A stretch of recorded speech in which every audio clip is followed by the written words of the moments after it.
Let's take a moment to talk about Velma and racism and very, very low bars.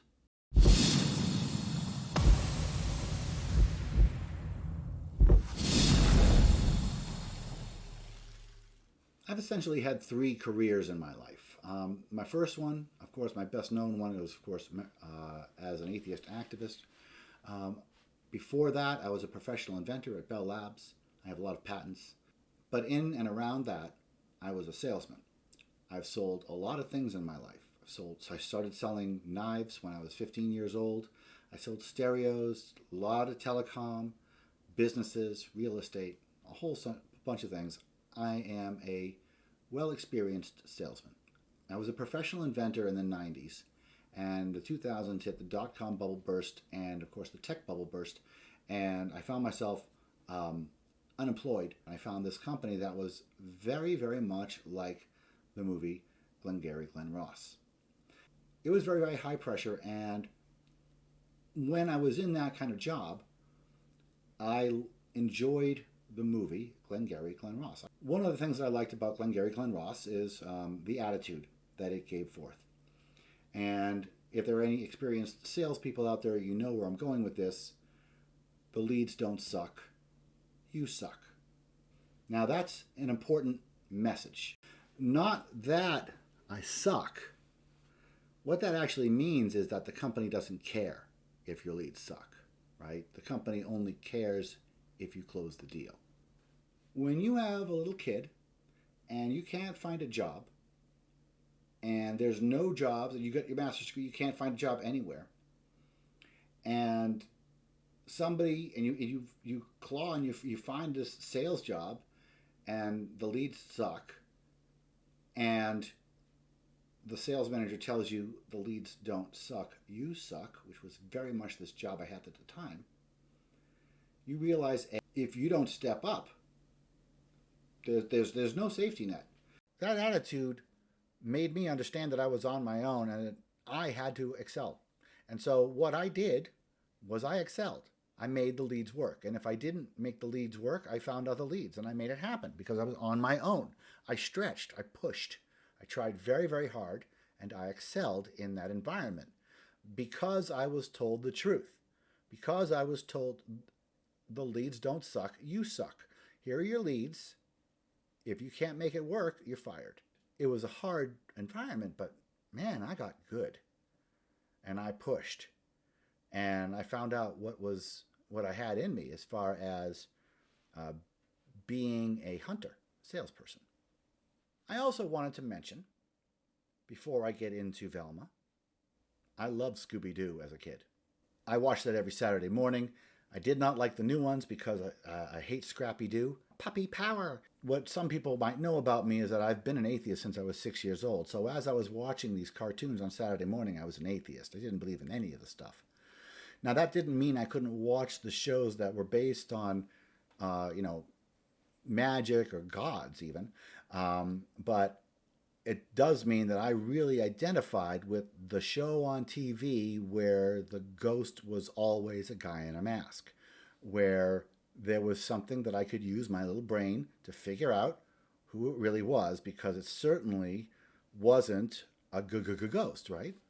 The reason that I'm doing this video is that I like to watch I like to watch movie review videos, and my entire movie review video stream just populated with everybody just completely shitting on this show Velma, which is based off Scooby Doo. Now, if you are interested in a thorough review of that show, I would suggest you go head on over to The Critical Drinker. He did a great review on this show. I had to watch it because I had to see how bad it was, and it is as bad as they say it is, and it's not bad in a good way. It's bad in a bad way. It's written by a child. It's written extremely poorly, and one of the things that I've seen repeated about this show that I believe is true is that it is the writer putting herself into this character role. Just a very, very poorly written show in which the white kid is a developmentally delayed child abuse victim, and they make fun of him for it. Okay? He's white. They call him a rich white boy, and they make a fool out of him. But he is, in this plot, a developmentally delayed victim of physical and mental child abuse. Bad stuff. What I wanted to show you by talking about this is the parallel, because the person who wrote this show is not a talented person by Hollywood standards. To put it bluntly, this video was made by a diversity hire, not a talent hire. This person was obviously picked, not because she's the best for the job, but she's the best female person of color for the job. And she does not stand up, okay? And we just have to start looking at this. This woman, this person, is mean. This show is mean. This, it's juvenile in a bad way. It's awful in a bad way, and it's racist, but it's more than racist. It's just full-on mean. And it was written by a person who very, very clearly put herself in that role. This person has turned out subpar, really, really, really subpar product, and she's being lauded for it by HBO Max. She's being called stunning and brave because I'm sure that's all she's ever been called. Because she's a female person of color. If she were a white guy and she turned out crap like this, she would never be employed in Hollywood ever. And that's just true. And the reason that I wanted to talk about this, and the reason I brought up Glengary and Ross, is that, when this person, when she gets shit about the shit she makes, when she gets online crap about the feedback, this show has gotten like 7% on Rotten Tomatoes, okay? She blames the fans. And HBO blames the fans.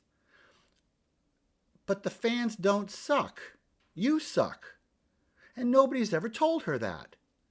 And nobody's ever told her that because we have this new zeitgeist that we can't say that to people, especially not people of color. You can't say do better to a person of color these days. You can't say not good enough. You can't say what the fuck is this crap to a person of color at all, even when it's appropriate. This crap that came out, this Velma, is as bad as you can imagine it being. The best description of it is what you would expect Fox News to play when they make fun of wokeists. It's like, what's his name? Gutfeld has these skits on his show. It's like a skit on the show. It's like when they bring on a fake President Biden on Butfield to make fun of President Biden. This is what Gutfeld would put on his show to make fun of wokeists. It's terrible. It's that bad. We just have to start talking about this because it goes back to the other video that I made with Jason and what's her name? The black woman who's trying to find white supremacy inside the American Humanist Association, which is so asinine, right? We have to start being able to tell people you suck, do better again. We have to start being able to tell black people you suck, do better. And they have to be able to take it because sometimes they suck and they need to do better. We all do. Everybody does. But what I'm seeing over and over is that this lower bar is being applied to people of color to such a degree that it's being made very obvious that diversity hires are inferior to talent hires. That's just apparently really true. And it's not because diversity hires themselves are inferior, it's because they've been coddled. It's because these people have been pushed up the ladder without being groomed for the jobs. It's because they've taken these people like this person who is clearly out of her league. Not because of her race or gender, But because her race and her gender has given her absolutely no negative feedback over the course of ever, okay? This person has been told she's stunning and brave while turning out stuff that would be complete shit for people of a different race or a different sex. And we're all suffering for it. Certainly the company is suffering for it. But I think the biggest group that's suffering for this is the African American community. This is writ large what the problem is. We coddle poor performance. We allow it to happen because they're black, because they're people of color, because they're such victims that they can't be expected to take no for an answer or to be pushed and to respond to being pushed. And we just coddle these people into inferiority. That's a scary fucking idea, isn't it? But that's what's happening. This person may have, I mean, think about it. This person has X years in the movie industry, okay? If a white guy had been in the movie industry for this much time and done writing like this is not her first writing. She's been around for a while. Do you think that white guy would receive the same feedback? Absolutely not. Okay? You put shit out and you're going to get shit on. You know, Hollywood's dog eat dog. But you grow from that. Like I grew from it. You grow from it. You become stronger. You become better. Yes, the weak fall out. But the strong survive. The strong grow. The motivated work hard and grow from it. And they become better. And so all I see when I think about how Glengary, Glen Ross, how coffee is for closers and the leads don't suck, you suck, got me to be a better salesperson. And I look at these people writing this, writing She-Hulk, writing, you know, these obvious diversity hires who have been diversity hires for their whole career and they've been boosted up the ladder quickly because of their genitalia and or sex, genitalia and or skin color, but have never actually been through any rings of fire. They've never actually put in the time. They've never actually learned the ropes. And now we've got stuff called entertainment being pushed at us. Of course, we are the bad guys if we call out the poor writing. But that's the problem, right? We're not the bad guys. We're the judges and the jury. We are the deciding factor. We're not wrong. We're the audience. If we suck, it's you sucking. We don't suck. We, the audience, don't suck. You serve us if you write for us. And if you write shit, that's you sucking, no matter who you are. And that's the way it should be. We should all be judged on our content of our character and on what our performance, and we shouldn't be given a low bar because of our race. And this is why I really dislike wokeism. I believe strongly that wokeism is hurting the African American community by coddling it into inferiority. And this is what we're seeing. There's nothing wrong with the black race, but if the African American community is told they're wonderful when they turn out crap, they're never going to move beyond turning out crap. They're forever going to be the race that doesn't perform as well as everybody else. And that's not what anybody wants. But that's what wokeism is giving. And that's what Velma is showing us all. I guess I've made my point. Have a nice day.